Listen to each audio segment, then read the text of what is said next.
আসসালামু আলাইকুম। আসসালামু আলাইকুম। সবাই কেমন আছি? আমি নিশ্চয়ই ভালোর পথে যারা আছেন সবার সাথেই আছি। আলহামদুলিল্লাহ অনেকে যুক্ত হয়ে গেছেন। আমরা বলেছিলাম রাত ১০ টায় আবার ক্লাসে ফিরে আসবো। রাত ১০ টার ক্লাসে ফিরে আসবো। আলহামদুলিল্লাহ আল্লাহর কাছে শুকরিয়া। আল্লাহ শুকরিয়া যে আমরা রাত ১০ টার ক্লাসে আবারও ফিরে এসেছি। ওকে, আমরা একটু দেখতে চাই আমাদের সাথে কারা যুক্ত হয়েছে। সবাই একটু কমেন্ট করবেন আমার সাথে। যারা যুক্ত হয়েছেন সবাই একটু কমেন্ট করবেন প্লিজ। যারা যুক্ত হয়েছেন সবাই একটু কমেন্ট করবেন আমাদের সাথে। একটু আমাদের অর্ণবস ক্লাসরুম যে পেজটা আছে একটু কমেন্ট করেন। ওকে, দেখি মিতু খাতুন যুক্ত হয়েছে। মিতু তো আমাদের বই উপহার পেয়েছিল গত ক্লাসে। জান্নাতুল তাজরি, আচ্ছা, জান্নাতুল তাজরি আমাদের সাথে যুক্ত হয়েছে। মাশাআল্লাহ, অনেকে যুক্ত হয়ে গেছে। ওকে, সবাই একটু ক্লাসটা শেয়ার করে দেই তো। আমাদের সবচেয়ে প্রিমিয়াম ক্লাস হচ্ছে টপ 10 এমসিকিউ ব্যাখ্যা বিশ্লেষণ, এবং সবাই এই ক্লাসের জন্য অনেক মুখিয়ে থাকে। সবাই এই ক্লাসের জন্য অনেক বেশি মুখিয়ে থাকে কেন? কারণ হচ্ছে এই ক্লাস থেকে অনেক বেশি পরিমাণ কোশ্চেন কমন পাওয়া যায় নাকি, এই জন্য। এবং এই ক্লাসে এক একটা টপিক শেষ হয়ে যায়।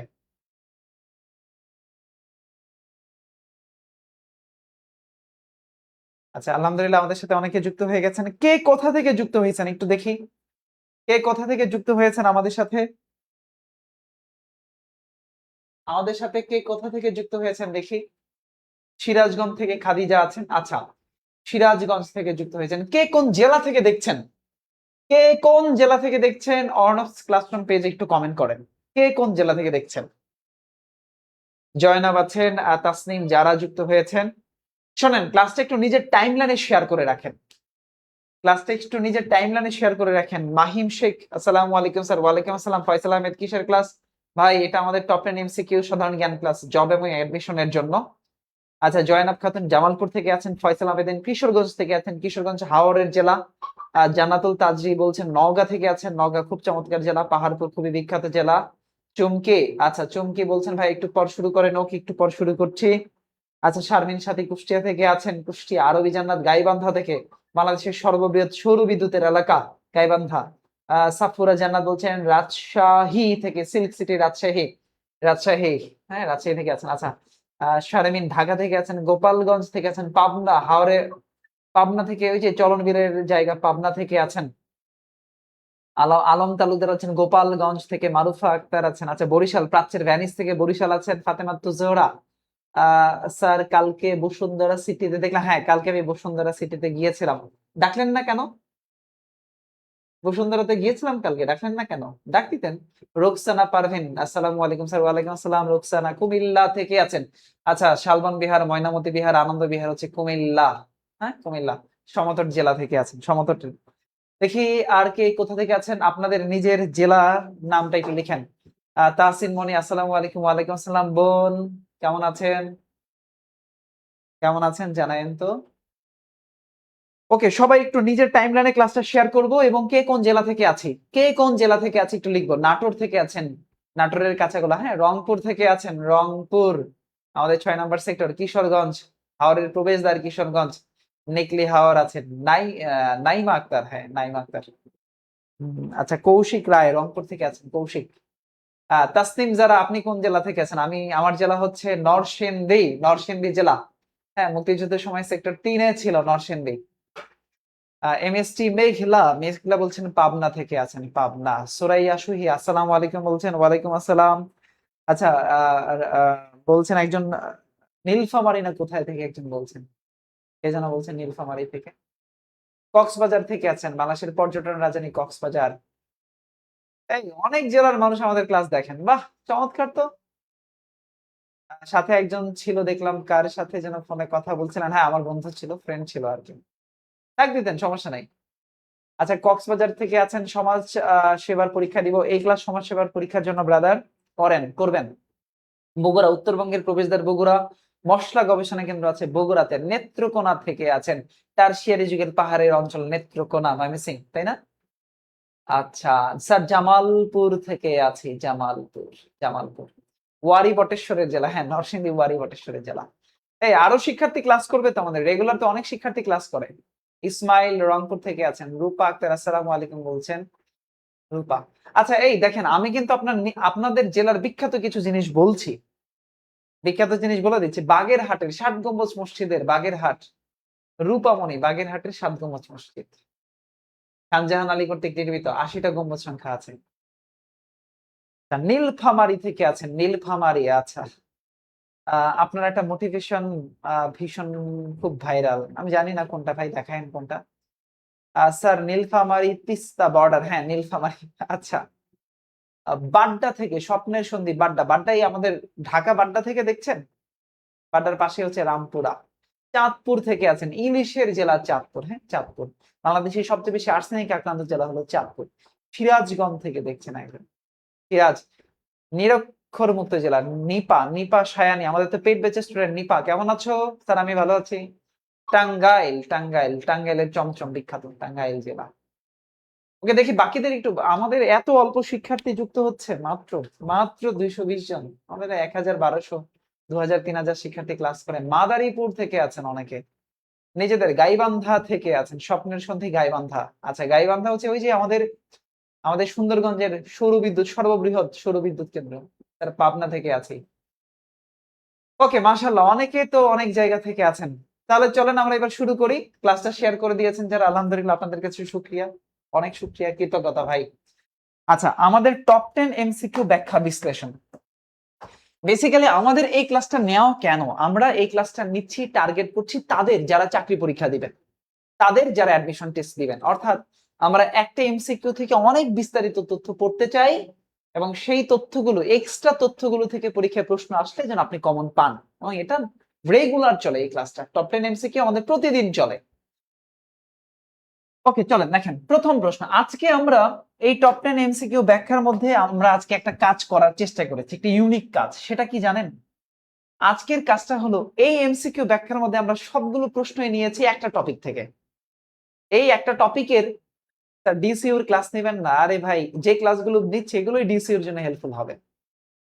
ওকে, দেখেন আজকের প্রশ্নগুলো নিয়েছি একটু অন্য ধাঁচের, দেখলে বুঝবেন। 1 নম্বর প্রশ্ন, প্রশ্ন নাম্বার 1 কি বলছি? প্রশ্ন নাম্বার 1-এ বলছি, কোন দেশের সংবিধান ও পার্লামেন্ট নাই? অর্থাৎ নিচের কোন দেশের সংবিধান এবং পার্লামেন্ট নাই? কোন দেশের সংবিধান এবং পার্লামেন্ট নাই, এটা হলো প্রশ্ন। সংবিধান নাই এবং পার্লামেন্ট নাই, এমন একটা দেশের নাম বলেন তো। এমন একটা দেশের নাম বলেন সংবিধান এবং পার্লামেন্ট নাই। দেখেন, দেখেন এই যে সৌদি আরব, এই দেশটার লিখিত সংবিধান নেই। তাহলে যে দেশের লিখিত সংবিধান নাই তার নাম হলো সৌদি আরব। সৌদি আরব, সৌদি আরবের কোনো আইনসভা নাই, আইনসভা নেই, আইনসভা নাই। সৌদি আরবের কোনো নদী নেই, কোনো নদী নাই সৌদি আরব। তাহলে যে দেশের লিখিত সংবিধান নাই তার নাম হলো সৌদি আরব। আইনসভা নাই বা পার্লামেন্ট নাই, তার নাম সৌদি আরব। নদী নাই, সৌদি আরবের দেশ। আচ্ছা, সৌদি আরব তাহলে কি বলে? আল কোরআন, আল কোরআন, এই আল কোরআন তারা মেনে চলে। তারা আল কোরআনের বিধিবিধান যেগুলো আছে, বিধিবিধান, এই বিধিবিধান তারা মেনে চলে। অথবা কখনো কখনো তারা এই যে মদিনা সনদ, এই মদিনা সনদ তারা তারা অনুসরণ করে, অনুসরণ করে। আচ্ছা, এই যে মদিনা সনদটা আছে, এই মদিনা সনদ হচ্ছে পৃথিবীর প্রথম লিখিত সনদ। তাহলে পৃথিবীর প্রথম লিখিত সনদ, পৃথিবীর প্রথম লিখিত সনদ হচ্ছে এই মদিনা সনদ। খেয়াল করেন সংবিধান, খেয়াল করেন এই যে সংবিধানের কথা বলছি, এই সংবিধান হলো 2 ধরনের। এই কমেন্ট করেন তো, সংবিধান লেখার ভিত্তিতে কয় ধরনের, কমেন্ট করেন। লেখার ভিত্তিতে সংবিধান কয় ধরনের? দুই ধরনের। লেখার ভিত্তিতে সংবিধান কয় ধরনের? দুই ধরনের। একটা হচ্ছে লিখিত, আরেকটা হলো অলিখিত। তাহলে লেখার ভিত্তিতে সংবিধান দুই ধরনের, একটা হলো লিখিত সংবিধান আর একটা হলো অলিখিত সংবিধান, তাই না? তাহলে এই যে বাংলাদেশের সংবিধানটা কেমন? লিখিত সংবিধান। বাংলাদেশের সংবিধান কেমন? লিখিত সংবিধান।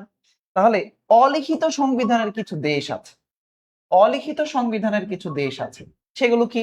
যেমন স্পেন, যুক্তরাজ্য, স্পেন যুক্তরাজ্য, নিউজিল্যান্ড, নিউজিল্যান্ড, সৌদি আরব, সৌদি আরব, ইসরায়েল, ইসরায়েল, স্পেন যুক্তরাজ্য New Zealand Saudi Arab Israel, Spain যুক্তরাজ্য নিউজিল্যান্ড সৌদি আরব ইসরায়েল, এইগুলো হচ্ছে অলিখিত সংবিধানের দেশ।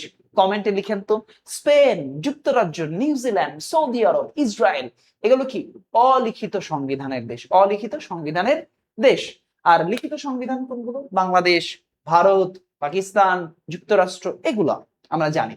তাহলে খেয়াল করেন, খেয়াল করেন, সবচেয়ে সবচেয়ে সবচেয়ে ছোট সংবিধান, সবচেয়ে ছোট সংবিধান যে দেশের, সবচেয়ে ছোট সংবিধান যে দেশের, সেটা হলো মার্কিন যুক্তরাষ্ট্রের সংবিধান, সবচেয়ে ছোট। আর যদি বলে সবচেয়ে বড় সংবিধান, বড় সংবিধান, তাহলে ভারতের সংবিধান হলো সবচেয়ে বড়। তাহলে সবচেয়ে ছোট সংবিধান কোন দেশের? মার্কিন যুক্তরাষ্ট্রের। আর সবচেয়ে বড় সংবিধান কোনটা? ভারতের সবচেয়ে বড় সংবিধান। যদি কোনো কারণে সবচেয়ে ছোট সংবিধানের দেশ ইউএসএ না পান, তাহলে কি দাগাবেন? তখন দাগাবেন মোনাকো। কি দাগাবেন ব্রাদার? মোনাকো, মোনাকো দাগাবেন তখন। তাহলে সবচেয়ে ছোট সংবিধানের দেশ হচ্ছে মার্কিন যুক্তরাষ্ট্র, অপশনে না পেলে আপনি মোনাকো দাগাবেন। সবচেয়ে বড় সংবিধান হলো ভারতের, সবচেয়ে বড় সংবিধান কে? ভারতের। আচ্ছা, শান্তির সংবিধান বলা হয় কাকে? শান্তির সংবিধান জাপানের যে সংবিধান আছে, জাপান, জাপান, এই জাপানের সংবিধানকে বলা হয় শান্তির সংবিধান, শান্তির সংবিধান, শান্তির সংবিধান, জাপানের সংবিধানকে বলা হয়। খেয়াল করেন, সংবিধান হলো একটা রাষ্ট্রের, সংবিধান হলো একটা রাষ্ট্রের দর্পণ, একটা রাষ্ট্রের পূর্ণাঙ্গ জীবন বিধান। তাহলে পরীক্ষা প্রশ্ন আসে, একটা রাষ্ট্রের পূর্ণাঙ্গ জীবন বিধান কোনটা? সংবিধান। সর্বোচ্চ সুপ্রিম ল কোনটা? সংবিধান হলো একটা রাষ্ট্রের সর্বোচ্চ আইন, সুপ্রিম ল কোনটা? সংবিধান। সংবিধানকে রাষ্ট্রের পিতা এবং পুত্রের সাথে তুলনা করা হয়। সংবিধান যে পূর্ণাঙ্গ জীবন বিধান, এই কথা বলেছে অ্যারিস্টটল, যুক্তিবিদ্যার জনককে অ্যারিস্টটল বলেছেন সংবিধান। তাহলে কোন দেশে সংবিধান এবং পার্লামেন্ট নাই? সংবিধান এবং পার্লামেন্ট নাই হচ্ছে এই সৌদি আরবের, সৌদি আরবের। ওকে, 2 নম্বর প্রশ্নের দিকে আসেন। বাংলাদেশের সংবিধান প্রণয়ন কমিটির একমাত্র নারী সদস্য কে ছিলেন? অ্যান্সার করেন তো, একমাত্র নারী সদস্য কে ছিলেন? বাংলাদেশের সংবিধানের একমাত্র নারী সদস্য কে ছিলেন? খেয়াল করেন, সংবিধানের সাথে জড়িত ব্যক্তি, সংবিধানের সাথে জড়িত ব্যক্তি খুবই ইম্পর্টেন্ট একটা টপিক, আজকে পড়ায় দিব, আর কখনো মিস করবেন না। সংবিধানের সাথে জড়িত ব্যক্তি, আপনারা কি ক্লাসের স্ট্র্যাটেজিটা বুঝতে পারতেছেন? আমাদের আজকের ক্লাসের চমৎকার স্ট্র্যাটেজি, সেটা কি? সেই স্ট্র্যাটেজিটা হচ্ছে এমসিকিউর মাধ্যমে ব্যাখ্যা পড়ব। আমরা এতদিন ব্যাখ্যা পড়ে এমসিকিউ পড়েছি, আজকে এমসিকিউ পড়ে ব্যাখ্যা পড়ব। অর্থাৎ আমরা ক্লাসের সিকোয়েন্স টোটালি ঘুরাই দিছি আজকে। আমরা এমসিকিউ অনুযায়ী ব্যাখ্যা, আর আগে পড়তাম থিওরি, তারপরে প্রশ্ন সলভ। ওকে, দেখেন, সংবিধানের সাথে জড়িত ব্যক্তি যেমন রাজিয়া বানু, বেগম রাজিয়া বানু, বেগম রাজিয়া, রাজিয়া বানু, বেগম রাজিয়া বানু ছিলেন এই সংবিধান রচনা কমিটির, রচনা কমিটির একমাত্র নারী সদস্য, একমাত্র নারী সদস্য। সংবিধান রচনা কমিটির একমাত্র নারী সদস্য চাইলো কি? রাজিয়া বানু। অ্যান্সার পাইলাম। আরো কিছু জিনিস আছে, যেমন সুরঞ্জিত সেনগুপ্ত, সুরঞ্জিত সেনগুপ্ত সংবিধান রচনা কমিটির একমাত্র বিরোধী দলীয় সদস্য। কি? তাহলে রচনা কমিটির একমাত্র বিরোধী দলীয় সদস্য। রচনা কমিটির একমাত্র বিরোধী দলের সদস্য। নাম কি? সুরঞ্জিত সেনগুপ্ত। সুরঞ্জিত সেনগুপ্ত তিনি খসড়া সংবিধানে স্বাক্ষর করেননি। খসড়া সংবিধানে স্বাক্ষর করেননি। তাহলে খসড়া সংবিধানে স্বাক্ষরকারী ব্যক্তি নন কে? সুরঞ্জিত সেনগুপ্ত। দেখেন ডক্টর কামাল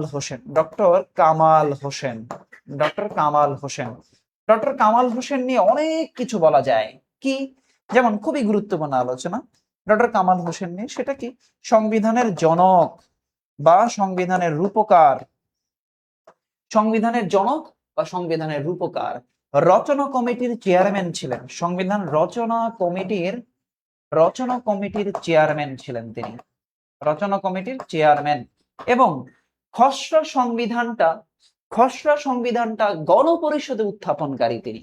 খসড়া গণপরিষদে উত্থাপনকারী। লিখে রাখতে পারেন, গণপরিষদে খসড়া সংবিধান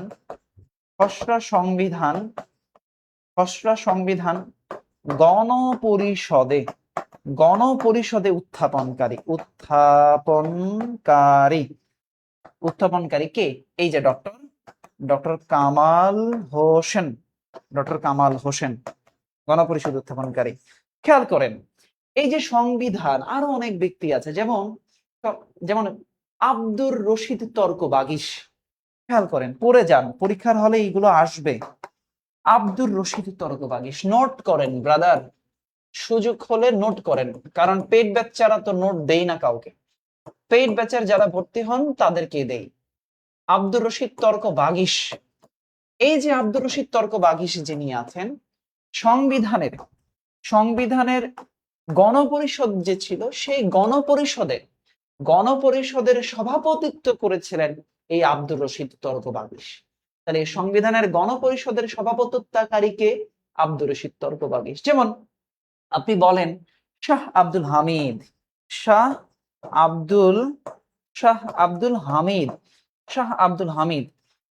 হামিদকে তিনি সংবিধানের গণপরিষদের স্পিকারের দায়িত্ব পালন করেছিলেন, শাহ আব্দুল হামিদ। তাহলে স্পিকারের দায়িত্ব পালন করলেন কে? শাহ আব্দুল হামিদ। আর ডেপুটি স্পিকারের দায়িত্ব পালন করলেন কে? মোহাম্মদুল্লাহ। কে করেছেন? মোহাম্মদুল্লাহ। ধরেন জয়নুল আবেদিন, সংবিধানের অঙ্গসজ্জাকারী, ডিজাইনার। তাহলে সংবিধানের ডিজাইনার কে? জয়নুল আবেদিন। সংবিধান হাতে লিখেছেন, তার নাম হচ্ছে আব্দুর রউফ। সংবিধানের হস্তলেখক কে? আব্দুর রউফ। তাহলে আমার সাথে এবার কয়েকটা প্রশ্নের অ্যান্সার করেন তো ব্রাদার।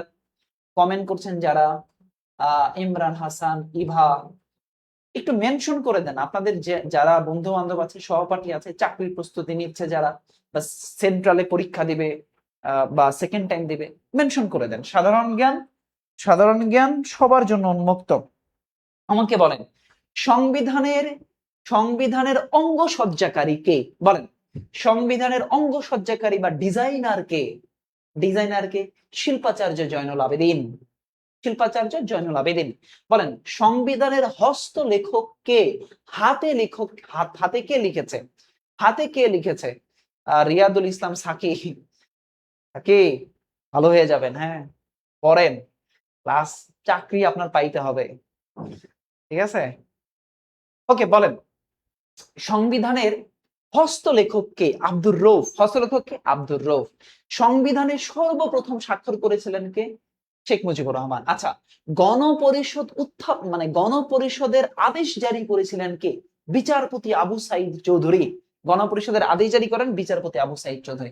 চাইছে কি? নারী। আমরা বেগম রাজিয়া বানু লিখলাম। এটা অনেকবার পরীক্ষায় প্রশ্ন আসছে। 3 নম্বর প্রশ্ন, বাংলাদেশের সংবিধানের রক্ষক কে? জাতীয় সংসদ, শাসন বিভাগ, সুপ্রিম কোর্ট, আইন মন্ত্রণালয়। ওকে, জাতীয় সংসদ। খেয়াল করেন জাতীয় সংসদ আমাদের যে পার্লামেন্ট, জাতীয় সংসদ হচ্ছে পার্লামেন্ট। তাহলে এই যে জাতীয়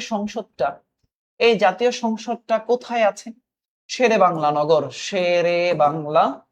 জাতীয় সংসদ রয়েছে শেরেবাংলা নগর। এই শেরেবাংলা নগরের পূর্ব নাম ছিল আইয়ুব নগর। আইয়ুবনগর। শেরেবাংলা নগরের পূর্ব নাম ছিল আইয়ুবনগর। আর আসাদ গেটের পূর্ব নাম ছিল আইয়ুব গেট। আসাদ গেটের পূর্ব নাম কি? আইয়ুব গেট। খেয়াল করেন, এই যে জাতীয় সংসদটা, এই জাতীয় সংসদটা এটা হলো, এটা জাতীয় সংসদ ভবনটা 215 একর জমিতে, 215 একর জমিতে জাতীয় সংসদ ভবনটা আছে। এটা 9 তলা বিশিষ্ট একটা ভবন, 9 তলা বিশিষ্ট ভবন। আমাদের দেশের জাতীয় সংসদটা এক কক্ষ বিশিষ্ট, এক কক্ষ বিশিষ্ট। আচ্ছা খেয়াল করেন, পূর্বে পূর্বে জাতীয় সংসদের কার্যক্রম চলতো কোথায়?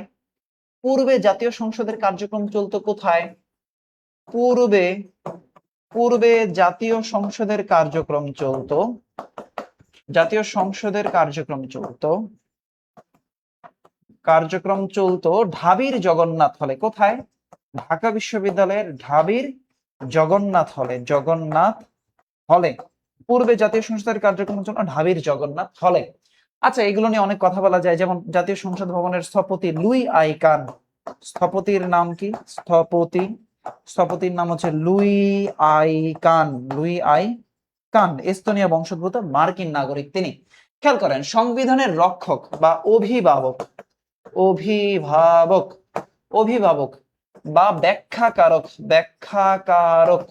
সংবিধানের রক্ষক, অভিভাবক বা ব্যাখ্যাকারক, সেটাকে এই সুপ্রিম কোর্ট। সুপ্রিম কোর্টটা হলো বাংলাদেশের সর্বোচ্চ আদালত। বাংলাদেশের সর্বোচ্চ আদালত হলো সুপ্রিম কোর্ট। তাহলে এই সংবিধানের অভিভাবক বা ব্যাখ্যাকারক বলা হয় কাকে? সুপ্রিম কোর্টকে। সুপ্রিম কোর্ট, এই সুপ্রিম কোর্টকে বলা হয় court of record. Court of record. তাহলে কোর্ট অফ রেকর্ড বলা হয় কাকে? সুপ্রিম কোর্টকে। কোর্ট অফ রেকর্ড বলা হয় কাকে? সুপ্রিম কোর্টকে। পরীক্ষাটা আসছে, কোর্ট অফ রেকর্ড বলা হয় কাকে? সুপ্রিম কোর্টকে। তাহলে সংবিধানের অভিভাবক বা ব্যাখ্যাকারককে? Supreme court. সংবিধানের অভিভাবক, ব্যাখ্যাকারক বা রক্ষককে? Supreme court. Okay, clear? বাংলাদেশের সর্বোচ্চ আদালত সুপ্রিম কোর্ট। ওকে, 3 নম্বর প্রশ্ন ডান। চলেন 4 নম্বর প্রশ্নে আসি। 4 নম্বর প্রশ্ন, বাংলাদেশের সংবিধানের 8ম সংশোধনীর উদ্দেশ্য কি ছিল? তাহলে সংশোধনী খেয়াল করেন সংবিধানের সংশোধনী। তাহলে এখনো পর্যন্ত সংশোধনী হয়েছে কয়টা? সংবিধানের এখনো পর্যন্ত সংশোধনী, তাহলে মোট সংশোধনী কতবার? 17 বার। বাংলাদেশের সংবিধানের মোট সংশোধনী কতবার? 17 বার। আচ্ছা, বাতিল হয় কয়টা সংশোধনী? 5টি সংশোধনী। এর মধ্যে বাতিল করেছে হাইকোর্ট কর্তৃক, বাতিল হয়েছে কয়টা সংশোধনী? 5টা সংশোধনী। এর মধ্যে দেখেন গুরুত্বপূর্ণ সংশোধনী হলো চতুর্থ সংশোধনী। চতুর্থ সংশোধনের বিষয়বস্তু কি ছিল? সংসদীয় সরকারের পরিবর্তে রাষ্ট্রপতির শাসন চালু। সংসদীয় সরকারের পরিবর্তে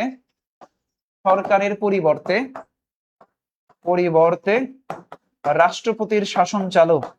রাষ্ট্রপতির শাসন চালু। সংসদীয় সরকারের পরিবর্তে রাষ্ট্রপতির শাসন চালু, অর্থাৎ এই যে একনায়কতন্ত্র, বাকশাল, এই বাকশাল প্রতিষ্ঠা। সংসদীয় সরকারের পরিবর্তে রাষ্ট্রপতির শাসন চালু। কততম সংশোধনী? চতুর্থ সংশোধনীর বিষয়বস্তু ছিল এইটা। আচ্ছা, এরপরে দেখেন, খেয়াল করেন 8ম সংশোধনী। 1988 সালে এই 8ম সংশোধনী হয়েছে। এই যে ডাক্কা, DACCA, এই ডাক্কা থেকে ঢাকা বানান করা হয়। ডাক্কা থেকে ঢাকা বানান করা হয়। আচ্ছা, এরপরে ইসলামকে রাষ্ট্রধর্ম করা হয়। ইসলামকে রাষ্ট্রধর্ম করা হয়। ওকে, বেঙ্গলি থেকে বাংলা করা হয়। এই বেঙ্গলি থেকে বাংলা করা হয় 8ম সংশোধনীর মাধ্যমে। তাহলে 8ম সংশোধনীর উদ্দেশ্য কি ছিল? ইসলাম ধর্মকে রাষ্ট্রীয় মর্যাদা দেওয়া, ইসলামকে রাষ্ট্র ধর্ম করা। ওকে, কোন সংশোধনী মাস্ট করতে হবে? চুমকি, তুমি তো আমাদের পেইড ব্যাচের স্টুডেন্ট, পেইড ব্যাচের ক্লাসে বলে দিব। হ্যাঁ, ওকে, তাহলে চতুর্থ অষ্টম। খেয়াল করেন দ্বাদশ সংশোধনী যেটা, সংবিধানের দ্বাদশ সংশোধনী যেটা ছিল, এই দ্বাদশ সংশোধনী আর চতুর্থ সংশোধনী একে অপরের বিপরীত। আমরা চতুর্থ সংশোধনীতে বলেছি সংসদীয় সরকারের পরিবর্তে রাষ্ট্রপতির শাসন চালু। দ্বাদশ সংশোধনীতে এসে ঠিক তার উল্টা হয়ে যায়, অর্থাৎ এই রাষ্ট্রপতির শাসনের পরিবর্তে রাষ্ট্রপতির শাসনের পরিবর্তে রাষ্ট্রপতির শাসনের পরিবর্তে পরিবর্তে সংসদীয় সরকার ব্যবস্থা পুনর্স্থাপন করা হয়েছিল, পুনর্প্রবর্তন করা হয়েছিল। অর্থাৎ চতুর্থ আর দ্বাদশ একে অপরের বিপরীত।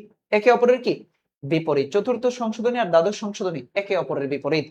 সর্বশেষ যে সংশোধনীটা হয়েছে সপ্তদশ সংশোধনী 2018 সালে হয়েছিল। নারী আসন 50টা উন্নীত করা হয় এবং 50টা 25 বছরের জন্য স্থায়ী করা হয়েছিল। বুঝতে পারছেন? সংশোধনী খুবই ইম্পর্টেন্ট। আমাদের পেইড ব্যাচে যারা পড়েন তারা জানেন, আমরা আমাদের পেইড ব্যাচে এই সংবিধানের basic to advance batch class নিব, সেখানে পড়াই দিব ইনশাআল্লাহ। ওকে, চলেন পরের কোশ্চেনে আসি। একজন সংসদ সদস্য স্পিকারের অনুমতি ছাড়া কতদিন সংসদের বাইরে থাকতে পারবে? ওকে, পারবে। ওকে, সংসদ সদস্য, মেম্বার অফ পার্লামেন্ট, স্পিকার। কি কার? স্পিকার। বলেন কি কার? স্পিকার। স্পিকার। আচ্ছা, এই যে স্পিকার, এই স্পিকার হচ্ছে সংসদ অধিবেশন সংসদ অধিবেশন পরিচালনা করেন। বর্তমানে যে আমাদের দুইটা স্পিকার আছে খুবই স্মার্ট। বর্তমানে যে দুইজন স্পিকার আছে জাতীয় সংসদে, আমাদের স্পিকার এবং ডেপুটি স্পিকার, এত স্মার্ট মানুষ আমার দেখি নাই, এত চমৎকার কথা বলে। বর্তমানে দুইজন আমাদের স্পিকার এবং ডেপুটি স্পিকার খুবই চমৎকার বলে। কিন্তু তাহলে সংসদ অধিবেশন পরিচালনা করে, স্পিকারের কাজ কি? সংসদ অধিবেশন পরিচালনা করা। অর্থাৎ এই যে এমপিদের, মেম্বার অফ পার্লামেন্টদের, সংসদ সদস্যদের কথা বলার সুযোগ করে দেন, এই তো কাজ স্পিকার। আচ্ছা, স্পিকার রাষ্ট্রপতিকে শপথ বাক্য পাঠ করান। দেখেন এই যে স্পিকারের কথা আসলো না, তাহলে স্পিকার রাষ্ট্রপতিকে শপথ বাক্য পাঠ করান। রাষ্ট্রপতির পদত্যাগপত্র গ্রহণ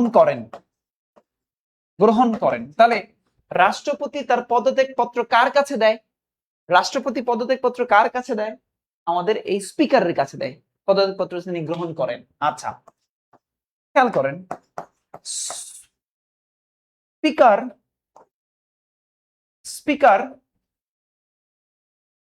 স্পিকারকে এবার আসেন, স্পিকারকে শপথ বাক্য পাঠ করান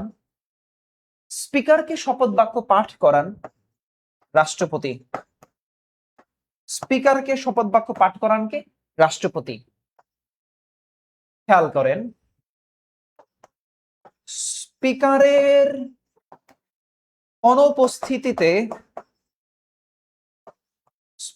অনুপস্থিতিতে সংসদ পরিচালনা করেন কে? স্পিকারের অনুপস্থিতিতে সংসদ পরিচালনা করেন কে? Deputy speaker. আমি ডিএস লিখলাম, ডেপুটি স্পিকার। আচ্ছা, খেয়াল করেন এই স্পিকার হতে গেলে তার ন্যূনতম বয়স কত? 25 বছর। মেম্বার অফ পার্লামেন্ট যদি কেউ হতে চায়, মেম্বার অফ পার্লামেন্ট হওয়ার জন্য তার ন্যূনতম বয়স কত লাগবে? 25 বছর লাগবে সংসদ সদস্য হতে গেলে। খেয়াল করেন, এখন কোন সংসদ সদস্য স্পিকারের অনুমতি ছাড়া, আবার বলি মনোযোগ দিয়ে শুনেন, কোন সংসদ সদস্য স্পিকারের অনুমতি ছাড়া তিনি সংসদের বাইরে 90 দিনের বেশি থাকতে পারবেন না বা 90 দিনের বেশি অবস্থান করতে পারবেন না। যদি অবস্থান করেন, অনুমতি না নিয়ে যদি অবস্থান করেন, তাহলে তার সংসদ সদস্য বাতিল হবে। এখন 90 দিনের বেশি কেউ অনুমতি ছাড়া যায় না, অনুমতি নিয়েই যায়। বুঝতে পেরেছেন? সংসদের অনুমতি নিয়ে যায়। খেয়াল করেন, এই যে 30 দিন একটা কথা আছে, 30 দিন, 30 দিন হচ্ছে সংসদ, আমাদের জাতীয় নির্বাচন হওয়ার 30 দিনের মধ্যে সংসদ অধিবেশন ডাকতে হয়। 30 দিনের মধ্যে সংসদ অধিবেশন ডাকতে হয়। খেয়াল করেন, আর এই যে 60 দিন আছে, দুই অধিবেশনের মধ্যবর্তী সময় 60 দিনের বেশি হওয়া যাবে না। 60 দিন এর মধ্যে হতে হবে দুই অধিবেশন। তাহলে 30 দিন, জাতীয় সংসদ নির্বাচন হওয়ার 30 দিনের মধ্যে সংসদ অধিবেশন ডাকতে হবে। আর 60 দিন, দুই অধিবেশনের মধ্যবর্তীকালীন সময়টা 60 দিনের বেশি হওয়া যাবে না, এর মাঝখানে দ্বিতীয় অধিবেশন ডাকতে হবে। 90 দিন, স্পিকারের অনুমতি ছাড়া কোন সংসদ সদস্য 90 দিনের বেশি বাইরে থাকতে পারবে না। 60 জন, জাতীয় সংসদে একটা কোরাম হওয়ার জন্য কমপক্ষে 60 জন মানুষ দরকার, 60 জন সদস্যকে দরকার। 120 দিন, 120 দিন জরুরি অবস্থার বিধান স্থায়ী থাকে। 120 দিন জরুরি অবস্থার বিধান। এই কয়টা তথ্য একটু ভালো করে পড়ে রাখবেন। ওকে, তাহলে স্পিকারের অনুমতি ছাড়া থাকতে পারবে না 90 দিনের বেশি। আচ্ছা, 90 দিন আরেকটা আছে, কোনো কারণে সংসদ যদি ভেঙে যায় 90 দিনের মধ্যে আবার নির্বাচন দিতে হবে। বুঝতে পেরেছেন? 6 নাম্বার, বাংলাদেশের প্রধান বিচারপতিকে শপথ করান কে? প্রধান বিচারপতিকে শপথ বাক্য পাঠ করান কে? আচ্ছা দেখেন, প্রধান বিচারপতি, প্রধান বিচারপতি, প্রধান বিচারপতি, আচ্ছা প্রধান বিচারপতি, এই প্রধান বিচারপতিকে নিয়োগ দেন কে? রাষ্ট্রপতি। প্রধান বিচারপতিকে নিয়োগ দেন কে? রাষ্ট্রপতি। তাহলে এটা একটা সাংবিধানিক পদ, সাংবিধানিক পদ। আচ্ছা, এই সাংবিধানিক পদের শপথ বাক্য পাঠ করানো যায়। Okay fine. তাহলে প্রধান বিচারপতি, তাকে নিয়োগ দিবেন কে? রাষ্ট্রপতি। এটা একটা সাংবিধানিক পদ। প্রধানমন্ত্রীর পরামর্শ ব্যতীত, প্রধানমন্ত্রীর পরামর্শ ব্যতীত প্রধান বিচারপতিকে প্রধানমন্ত্রীর পরামর্শ ছাড়া প্রধান বিচারপতিকে নিয়োগ দিতে পারেন কে? রাষ্ট্রপতি। এইভাবে প্রশ্নটা আসে যে প্রধানমন্ত্রীর পরামর্শ ব্যতীত রাষ্ট্রপতি কাকে নিয়োগ দিতে পারেন? এই প্রধান বিচারপতিকে নিয়োগ দিতে পারেন। তাহলে তাকে শপথ বাক্য পাঠ করায় কে? এই প্রধান বিচারপতিকে শপথ বাক্য পাঠ করান কে? এই যে আমাদের মহামান্য রাষ্ট্রপতি, তিনি শপথ বাক্য পাঠ করান। রাষ্ট্রপতি তিনি শপথ বাক্য পাঠ করান। প্রধানমন্ত্রী শপথ বাক্য পাঠ করায় কাদেরকে? জেলা পরিষদের যে চেয়ারম্যান আছে, সেই জেলা পরিষদের চেয়ারম্যানকে শপথ বাক্য পাঠ করায়। অ্যাটর্নি জেনারেল, রাষ্ট্রের সর্বোচ্চ আইন কর্মকর্তা, এই অ্যাটর্নি জেনারেলকে নিয়োগ দেন কে? রাষ্ট্রপতি দেন। অ্যাটর্নি জেনারেলকে। রাষ্ট্রপতি যদি চায় তাহলে এই শপথে তিনি আজীবন থাকতে পারবেন, অ্যাটর্নি জেনারেল। স্পিকার, এই স্পিকার শপথ বাক্য পাঠ করায় সংসদ সদস্যদেরকে। কাদেরকে? সংসদ সদস্যদেরকে। আচ্ছা, হানজেলা হাফিজ, এই হানজেলা হাফিজ ভাই মেনশন দিয়েছেন যেন কাকে? নাসরিন। আপনারা ক্লাস কমেন্ট করেন না, এর জন্য আমার মন খারাপ লাগে। প্রচুর কমেন্ট করতে হবে, প্রচুর পরিমাণ।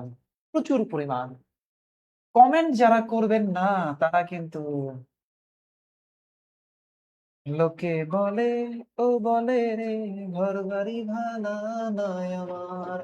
দেখেন তো ভাইয়েরা আমার, কলিজার টুকরা ভাই বোনরা আমার, আপনারা যারা এই যে সমাজ সেবাতে পরীক্ষা দিবেন, কলিজার টুকরা ভাই বোনরা আমার, সমাজসেবাতে পরীক্ষা দিবেন, খাদ্য অধিদপ্তরে পরীক্ষা দিবেন, সমবায়ে দিবেন, প্রাইমারিতে দিবেন, অথবা 10 থেকে 20 গ্রেডের যে কোনো চাকরি পরীক্ষা দিবেন, আপনারা এত টেনশন করেন কেন? এত টেনশন কেন করেন? ধরুন, সাধারণ জ্ঞানের জন্য আমি আসি না, আবার টেনশন কিসের? আপনার কিসের সমস্যা আপনি আমারে বলেন তো। আমি তো আপনাদেরকে বলি যে আপনারা ওপেনলি আমারে বলেন, আপনার কোন টপিকের সমস্যা বলেন আমাকে একবার, যে স্যার আমি সাধারণ জ্ঞানের প্রণালী পারি না, ক্লাস নিব। স্যার সংস্থা পারি না, ক্লাস নিব। স্যার পাহাড় পর্বত পারি না, স্যার ক্লাস নিব। স্যার আমি সংবিধান পারি না, ক্লাস নিব। স্যার সরকার ব্যবস্থা টপিক পারি না, ক্লাস নিব। স্যার নদ নদী পারি না, ক্লাস নিব। স্যার উপজাতি টপিক পড়ান, ক্লাস নিব। স্যার সমাজ ব্যবস্থা পড়ান, নিব। স্যার সম্পদ পড়ান, নিব। আরে আপনার কি লাগবে আপনি একটু মুখ ফুটে বলেন না রে ভাই, এটা লজ্জা পাইলে কেমনে হয়?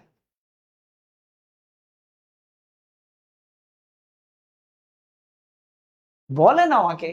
এই যে আমি যে টপিক গুলো বললাম, এই টপিক গুলোই তো আপনার চাকরির জন্য ইম্পর্টেন্ট। এগুলো থেকেই তো পরীক্ষায় প্রশ্ন আসে।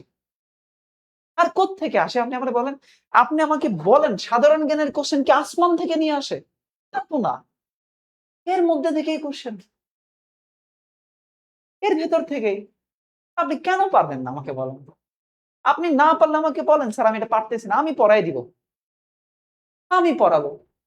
কোথায় পড়াবো? ফ্রি ক্লাসে পড়াবো। এবং ইনশাআল্লাহ আমাদের যে জবের পেইড ব্যাচ আছে, সে পেইড ব্যাচে পড়াবো, জবের ব্যাচ। এই যে 10 থেকে 20 গ্রেডের যে কোনো এনি কাইন্ড অফ জব, পল্লী বিদ্যুৎ, সমবায়, যুব শিক্ষা অধিদপ্তর, শিক্ষা মন্ত্রণালয়, এনি কাইন্ড অফ জব, যেখানে যে কোনো মানে পরীক্ষা, আমার সাধারণ জ্ঞান ক্লাস করলেই আপনার কভার হয়ে যাবে। আমি গ্যারান্টি দিয়ে বললাম, হয়ে যাবে ইনশাআল্লাহ। তো আমাদের একটা শর্ট কোর্স আছে অল সাবজেক্টের একটা শর্ট কোর্স আছে। লাস্ট সামনের 2.5 মাসের মধ্যে অনেকগুলো চাকরি পরীক্ষা হবে। আমরা চাই আপনাদের চাকরিগুলো হোক, সত্যি কথা মন থেকে চাই। তো এই ব্যাচটাতে আমরা 1000 টাকা কোর্স ফি রেখেছি অফারে। এখানে আমরা অফারে, এটা একটা শর্ট কোর্স, আমরা মোটামুটি এখানে গুরুত্বপূর্ণ জিনিসগুলো পড়াবো, বাংলা ইংরেজি সাধারণ জ্ঞানের 10টা করে ক্লাস দিয়ে। এরপরেও যত ক্লাস লাগবে আমরা নিব ইনশাল্লাহ এই ব্যাচটাতে, কোনো টেনশন নাই, আমি আসি ইনশাল্লাহ। তো যারা এই ব্যাচটাতে ভর্তি হতে চান, অনেকে ভর্তি হয়ে গেছেন, প্রায় আমাদের 200-র অধিক শিক্ষার্থী ভর্তি হয়ে গেছেন এই ব্যাচে। তো তারা 01793635815 এই নাম্বারে হোয়াটসঅ্যাপ করতে পারেন, অথবা এই নাম্বারে বিকাশে টাকা পাঠিয়ে আমাদের অর্ণবস ক্লাসরুম পেজে জানাইতে পারেন, কোনো সমস্যা নাই। আর মিহির জিকে পেজ থেকে যারা দেখছেন তো দেখছেনই, সরাসরি হোয়াটসঅ্যাপে মেসেজ দিতে পারেন, কোনো সমস্যা নেই। ওকে, এটা হলো আমাদের ব্যাচ। আল্লাহ ভরসা। স্যার ক্লাস কি শেষ? আরে কি বলেন, এত দ্রুত ক্লাস শেষ হয় নাকি? কোর্সের মার্কেটিং করে দিলাম আর কি, মার্কেটিং করে দিলাম। দেখেন, বাংলাদেশের ওয়ারেন্ট অফ প্রেসিডেন্ট অনুযায়ী সর্বপ্রথম কে অবস্থান করে? অর্থাৎ রাষ্ট্রের সর্বোচ্চ প্রধান, ওয়ারেন্ট অফ প্রেসিডেন্ট অনুযায়ী পদমর্যাদা অনুযায়ী সর্বপ্রধানকে? রাষ্ট্রপতি। প্রথম কে? রাষ্ট্রপতি। তাহলে গুরুত্বপূর্ণ কিছু জিনিস পড়ায় দেই তো, রাষ্ট্রপতি রিলেটেড গুরুত্বপূর্ণ কিছু জিনিস পড়ায় দেই, পরীক্ষায় আসতে পারে কেন যেন মনে হচ্ছে। রাষ্ট্রপতি,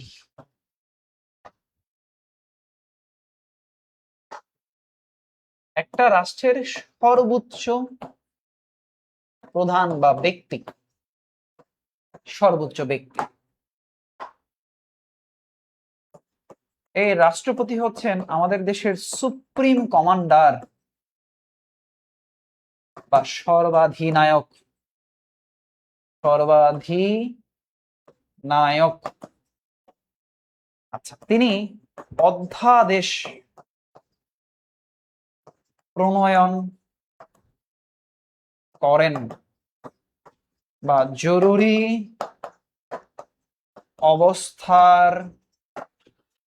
অবস্থার বিধান করতে পারেন, করেন কে? রাষ্ট্রপতি। আচ্ছা, রাষ্ট্রপতি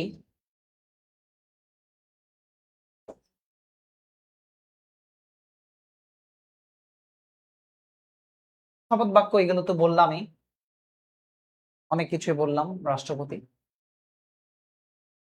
এই রাষ্ট্রপতিকে, তাকে নিরাপত্তা প্রদান করে রাষ্ট্রপতিকে নিরাপত্তা প্রদান করে যে বাহিনী, রাষ্ট্রপতিকে নিরাপত্তা প্রদান করে, স্যার চশমা পরেও দেখা যায় না, কি দেখা যায় না? রাষ্ট্রপতির তাকে যে নিরাপত্তা প্রদান করে যে বাহিনী তাকে বলা হয় presidential guard of regiment. Presidential guard of regiment, PGR. এই পিজিআর এ প্রেসিডেন্সিয়াল গার্ড রেজিমেন্ট, এই পিজিআর এ যারা আছে তারা রাষ্ট্রপতিকে কি করে? তারা রাষ্ট্রপতিকে গার্ড করে। আকরাম হোসেন মিঠু ভাইয়া, ভাইয়া বাকি বিসিএস কোশ্চেন কবে পড়াবেন? আমরা পেইড ব্যাচে পড়াচ্ছি বিসিএস ভাই। আমরা কিছু ফ্রি ক্লাস বিসিএস এর বিগত বছরে নিয়েছি। আমাদের পেইড ব্যাচের প্রত্যেক দিন বিকাল 5টায় ক্লাস হয়। আপনি আমাদের পেইড ব্যাচে ভর্তি হলে ক্লাসগুলো পাবেন। ওকে, তাকে নিরাপত্তা প্রদান করে পিজিআর, প্রেসিডেন্সিয়াল গার্ড রেজিমেন্ট। আচ্ছা, রাষ্ট্রপতির বাসভবন বলেন তো, এই রাষ্ট্রপতির বাসভবন, এই বাসভবন কোথায়? রাষ্ট্রপতির বাসভবন কোথায় বলেন? রাষ্ট্রপতির বাসভবন কোথায়? বাসভবনের নাম কি? রাষ্ট্রপতি যেখানে থাকে সেই বাসভবনটার নাম কি বলেন? কমেন্ট করেন তো দেখি যারা যারা আছেন। রাষ্ট্রপতির বাসভবন, রুমি স্যার প্রণালীর একটা ক্লাস করলে ভালো হতো, নিব ইনশাআল্লাহ ইনশাআল্লাহ। আর রিয়াজুল ইসলাম সাকি স্যার, আমার কমেন্ট না পড়লে আমি কিন্তু খেলবো না। খেলেন না, তাতে আমার কি? বলেন রাষ্ট্রপতির বাসভবনের নাম বলেন। এ রে, কেউ কমেন্ট করছে না কেন? অর্ণবস ক্লাসরুম পেজে একটু কমেন্ট করেন তো, নাকি ভুলে গেছেন? বঙ্গভবন, আচ্ছা বঙ্গভবন, একজন বলেছে বঙ্গভবন, বাবলি আক্তার বলেছে বঙ্গভবন। আচ্ছা, গণভবন।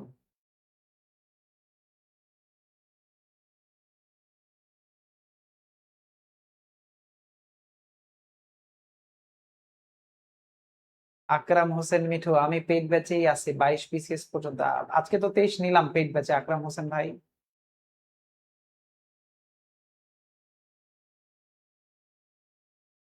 দেখেন মানুষ কনফিউজ হয়ে যাচ্ছে। এই একটা ভালো বঙ্গভবন নাকি গণভবন, কনফিউজ হয়ে যাচ্ছে। একটু বলেন। দেখেন অনেকে বলছে বঙ্গ, অনেকে বলছে গণ। অ্যান্সার করেন তো, অ্যান্সার করেন।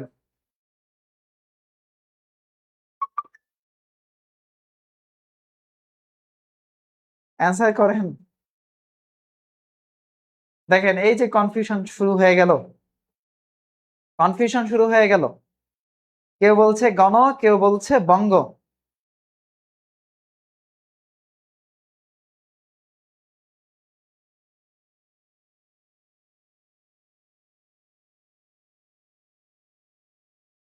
আচ্ছা, এই যে মানে এটা ভুল কেমনে করেন? দেখলেন যে কিছুদিন আগে দেখলেন যে গণভবনে গণভবনে হামলা চালালো প্রধানমন্ত্রী যেখানে থাকে। তাহলে প্রধানমন্ত্রীর বাসভবনের নাম হচ্ছে গণভবন। আর আচ্ছা, ফারিহা সাথী দেখেন বঙ্গভবন। ওকে, বঙ্গভবন। এই যে বঙ্গভবন, এটা কোথায় অবস্থিত? এটা কোথায় অবস্থিত? ঢাকার দিলকুশা। দিলকুশা, ঢাকার প্রাণকেন্দ্র যে দিলকুশা, সেই দিলকুশাতে অবস্থিত। কোথায় অবস্থিত? দিলকুশাতে।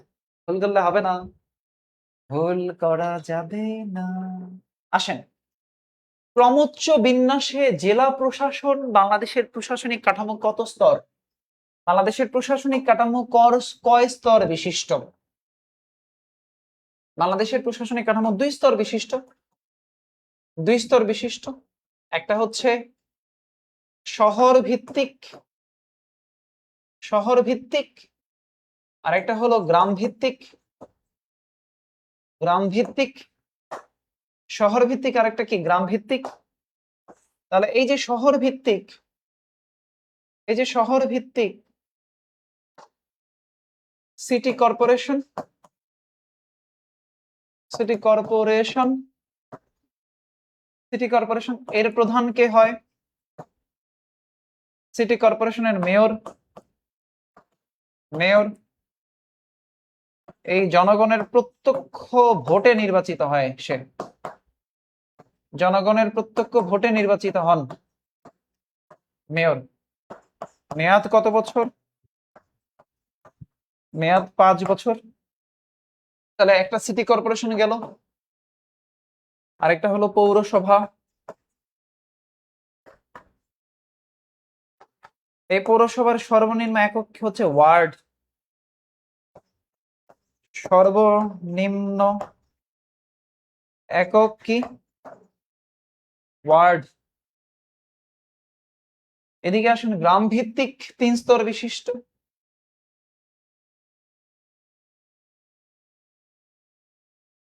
উপজেলা, ইউনিয়ন, ইউনিয়ন পরিষদ, উপজেলা পরিষদ, জেলা পরিষদ, তাই না? ইউনিয়ন পরিষদ, উপজেলা পরিষদ, জেলা পরিষদ, এগুলো প্রত্যেকটাই ব্যাখ্যা করা যায়।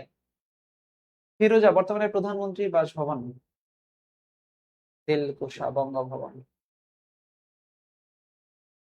আচ্ছা, খেয়াল করেন আপনারা যারা অ্যান্সার করছেন, খেয়াল করেন তাহলে দেখেন, 3 স্তর বিশিষ্ট, 2 স্তর বিশিষ্ট, শহরভিত্তিক, গ্রাম ভিত্তিক। তাহলে যে প্রশাসন ব্যবস্থা, 2টা শ্রেণীতে আমরা এটাকে ভাগ করতে পারি, 2টা শ্রেণীতে। হ্যাঁ, আচ্ছা, এগুলো নিয়ে আরো কথা বলা যায়, ইউনিয়ন পরিষদ, উপজেলা পরিষদ, জেলা পরিষদ, এগুলো নিয়ে আমরা আজকে আলোচনা করবো না, এগুলো নিয়ে আমরা নেক্সট কোনো ক্লাসে আলোচনা করে দিব ইনশাআল্লাহ। ওকে। 8, 9, বাংলাদেশে কবে প্রথম সংসদীয় গণতন্ত্র প্রবর্তন করা হয়? সংসদীয় গণতন্ত্র প্রবর্তন করা হয়েছে 1972 সালে। সংসদীয় গণতন্ত্র প্রবর্তন করা হয়েছে 1972 সালে। সংবিধান কার্যকর হয় কবে? সংবিধান কার্যকর হলো 16 ডিসেম্বর। 16 ডিসেম্বর 1972 সালে সংবিধান কার্যকর হয়। অর্থাৎ তখন কি এই সংসদীয় গণতন্ত্র চালু হলো না? সংসদীয় গণতন্ত্র চালু হলো।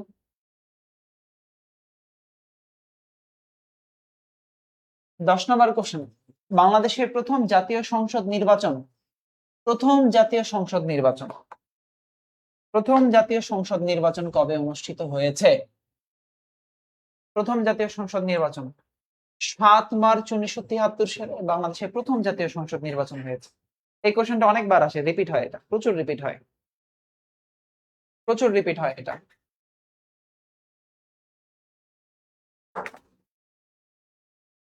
আচ্ছা, আপনারা এই যে পোস্টটা এখানে যে লাইভ চলতেছে এটাতে রিয়্যাক্টই দিচ্ছেন না, আপনারা একটু রিয়্যাক্ট দেন, এতগুলো মানুষ একটু রিয়াকশন দেন। অর্ণবস ক্লাসরুম পেজে এসে একটু রিয়্যাক্ট তো দিতে পারেন নাকি? পারেন না? দেখেন, আমরা আজকে কিন্তু সংবিধান, সরকার ব্যবস্থা, স্থানীয় প্রশাসন, এগুলোর থেকে গুরুত্বপূর্ণ কোশ্চেন গুলো নিয়েছি, সংসদ নির্বাচন থেকে, সংবিধান থেকে, সরকার ব্যবস্থা, অর্থাৎ সংবিধান, সরকার ব্যবস্থার গুরুত্বপূর্ণ টপিক গুলো থেকে কিন্তু আমরা আজকে আলোচনায় নিয়েছি। ওকে, খেয়াল করেন, আপনাদের মধ্যে যারা সেকেন্ড টাইম ভর্তি পরীক্ষা দিবেন, ভাই যারা সেকেন্ড টাইম ভর্তি পরীক্ষা দিবেন তাদের জন্য আমার GK batch, only GK course. অনেকে বাংলা ইংরেজি অনেক জায়গায় বিভিন্ন জায়গায় পড়েন বা বিভিন্ন কিছু, এক একজনের ক্লাস আপনাদের এক এক ভালো রাখেন, বাট সাধারণ জ্ঞান যারা পড়তে চান, একদম বেসিক টু অ্যাডভান্স ব্যাচ, তাহলে তাদের জন্য আমাদের বেসিক থেকে আমরা পড়াবো একদম শুরু থেকে শেষ পর্যন্ত আমাদের এই জিকের 3.0-তে। এটা হলো আমাদের সাধারণ জ্ঞানের স্পেশাল ব্যাচ, যেটা এই ব্যাচটা 10 মাস চলবে। 10 মাস ব্যাপী এই ব্যাচটাতে ক্লাস। আমরা এই ব্যাচটাতে 3টা ধাপে পড়াবো। প্রথম ধাপে আমরা সবকিছু শেষ করব, দ্বিতীয় ধাপে রিভিশন করব, তৃতীয় ধাপে আমরা ফাইনাল রিভিশনে যাব। প্রথম ধাপে আমরা এই ব্যাচটাতে প্রথম ধাপে আমরা এই ব্যাচটার প্রথম ধাপে আমরা ক্লাসগুলো করব, সেই ক্লাসের উপর এক্সাম দিব। দ্বিতীয় ধাপে আমরা রিভিশন করব, সেই রিভিশনের উপর এক্সাম দিব। তৃতীয় ধাপে আমরা ফাইনাল পেপার ফাইনাল দিব এই ব্যাচটাতে। এটা প্রায় 10 মাস ব্যাপী ব্যাচ, 8 থেকে 10 মাস ব্যাপী। এখানে প্রায় 100 প্লাস ক্লাস আমরা নিব, 150 প্লাস এক্সাম আমরা নিব ইনশাআল্লাহ, এবং 5000-এরও বেশি কোশ্চেন অ্যানালাইসিস করা হবে এই ব্যাচে। 5000-এরও বেশি আরে ভাই আপনার পরীক্ষায় আসবে মাত্র 20টা কোশ্চেন, আর এই ব্যাচে আমি 5000-এর বেশি কোশ্চেন অ্যানালাইসিস করে আপনাকে পড়াবো। এই যে মিহির জিকে বইয়ের লেখার অভিজ্ঞতা, বইটার বাজারের সবচেয়ে আলোচিত, সবচেয়ে কমন উপযোগী বই জবের জন্য। এটা জব এডিশন পাওয়া যাচ্ছে এখন, কিছুদিন পর অ্যাডমিশন এডিশন আসবে। এর সাথে সবচেয়ে কমন উপযোগী মডেল টেস্ট, এটা হচ্ছে মানে ছোট মরিচের ঝাল বেশি যেরকম বই একটা, Arnab GK special model test. এই দুইটা বই নিয়ে একসাথে আবার ব্যাচে পড়েন না, আমি আপনার দায়িত্ব নিচ্ছি, আমি আপনার দায়িত্ব নিচ্ছি। সেকেন্ড টাইম যারা জাহাঙ্গীরনগরে, রাজশাহীতে, চট্টগ্রামে, গুচ্ছয়, হাজীদানে, খুলনা, বিউপি, মানে যেখানে আপনি পরীক্ষা দিবেন, আসেন আমার কাছে, আমি পড়াই দিচ্ছি আপনাকে। দম নিয়ে পড়াবো, দম, বলতেছি দম নিয়ে পড়াবো। 2 ঘন্টার ক্লাসের মধ্যে 1 ঘন্টা 59 মিনিটই পড়াবো আপনাকে, বাকি 1 মিনিট গল্প করবো। বুঝতে পেরেছেন? তো আসেন আমাদের কাছে, আসেন। ওই যে আমাদের নাম্বার তো দেওয়া আছে 01793635815। আমাদের ব্যাচের ক্লাস কিন্তু শুরু হয়ে গেছে, আমাদের ব্যাচের ক্লাস কিন্তু শুরু হয়ে গেছে। তো যারা এদিক সেদিক ছুটোছুটি করছেন, তারা ছুটোছুটি না করে আমাদের ব্যাচে চলে আসেন। আমাদের স্যার, আমি বিসিএস এর জিকেটা ভালো করে পড়তে চাই। স্যার বিসিএস আমি এখন ইউনিভার্সিটি ফার্স্ট ইয়ারে পড়ি, সেকেন্ড ইয়ারে পড়ি, থার্ড ইয়ারে পড়ি, মানে যেখানে আপনি পড়েন স্যার, ফাইনাল ইয়ারে পড়ি। স্যার বিসিএস এর সিলেবাস বুঝি না, স্যার বিসিএস এর জিকেটা পড়ায় দেন। ওকে ফাইন, আসেন আমার বেসিক টু অ্যাডভান্স ব্যাচে আসেন, পড়ায় দিই। জবের ব্যাচ তো আলাদা। মায়াবী রাজকন্যা স্যার আপনার কাছ থেকে বই নেওয়া যাবে? আমাদের কাছ থেকে নেওয়া যাবে না, সরাসরি আমরা আর পাঠাচ্ছি না। আপনি লাইব্রেরিতে পাবেন অথবা অনলাইনে রকমারিতে পাবেন, রকমারিতে পাবেন। আচ্ছা স্যার, একজন বলছে স্যার, সানি বলছে স্যার ভালো আছেন? আলহামদুলিল্লাহ ভালো আছি ভাই, আপনি কেমন আছেন জানায়েন। নাভি একজন আছেন, নাভি।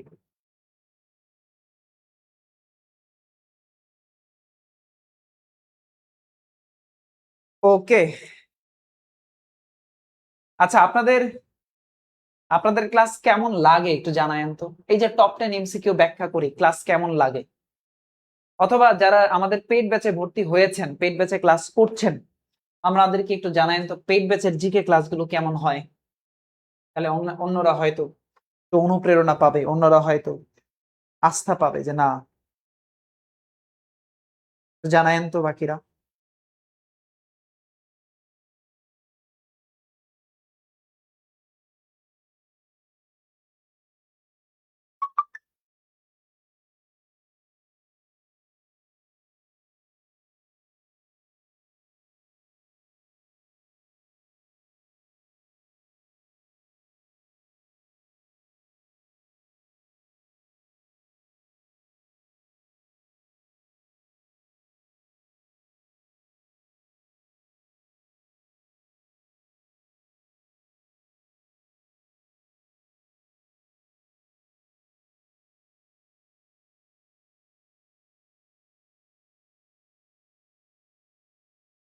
আলহামদুলিল্লাহ পেইড ব্যাচের ক্লাস আরবি বলছে, মরিয়ম বলছে, মিতু।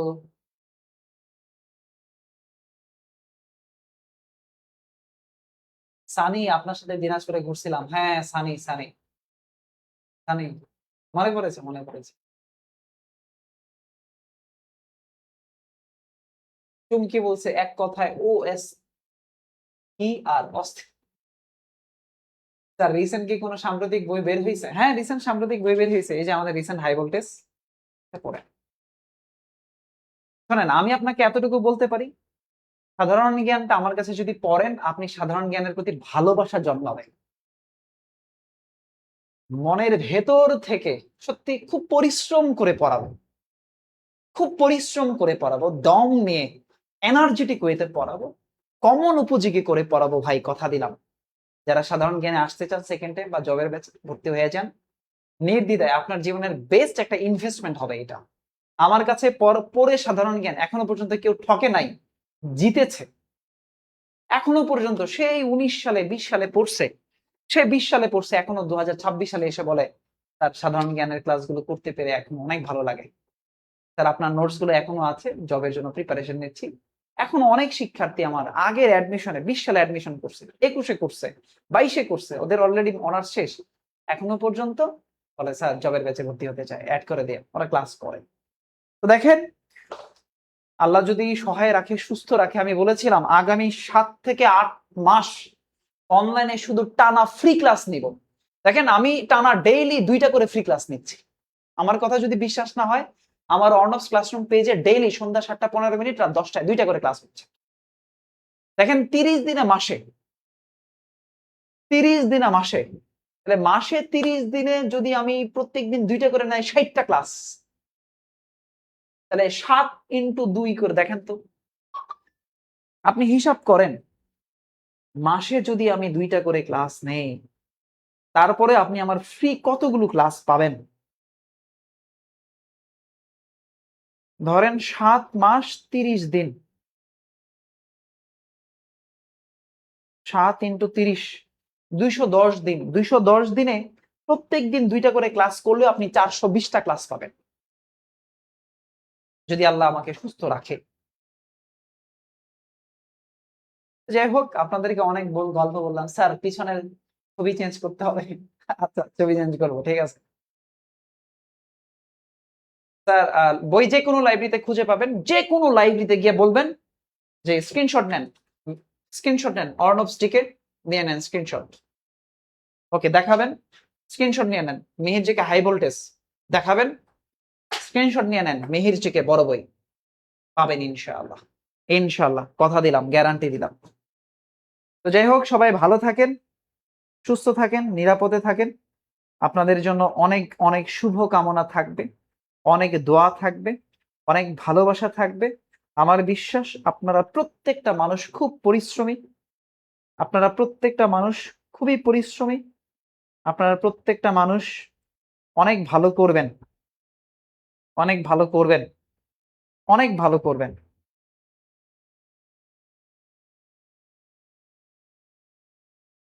অনেক ভালো করবেন।